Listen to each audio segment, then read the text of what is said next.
जारी किया, उसमें खतरनाक वोटर थे जिनका नाम कट गया। इसको देखिए, हम लोग लगातार प्रोटेस्ट कर रहे हैं और लगातार लोगों से बात कर रहे हैं जिनका वेरिफिकेशन हो रहा है। अभी भी चुनाव आयोग तो कह रहा है हमने 95% का वेरिफिकेशन कर लिया, चुनाव आयोग की स्टेटमेंट है, लेकिन नीचे जो जमीन में है वो ये कह रहे हैं कि 25 से BLOs कह रहे हैं सरकारी कि वेरिफिकेशन स्टार्ट होगा, हम फॉर्म को डाउनलोड करेंगे, फिर हम कहेंगे कि किसी से भी रिसीविंग नहीं ली जा रही है।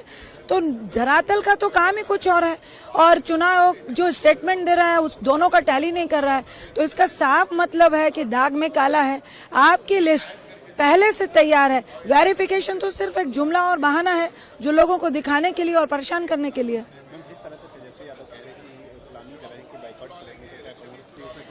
देखिए, ये हमारी पार्टी तय करेगी, लेकिन निश्चित तौर से पूरा इंडिया गठबंधन गुस्से में है। यह लोकतंत्र की हत्या है, यह संविधान के खिलाफ है।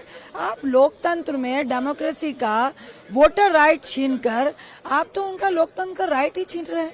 ये तो हमारा अधिकार है ना, हमको भाजपा को मत देना है कि इंडिया अलायंस को मत देना है, किसी भी पार्टी को मत देना है।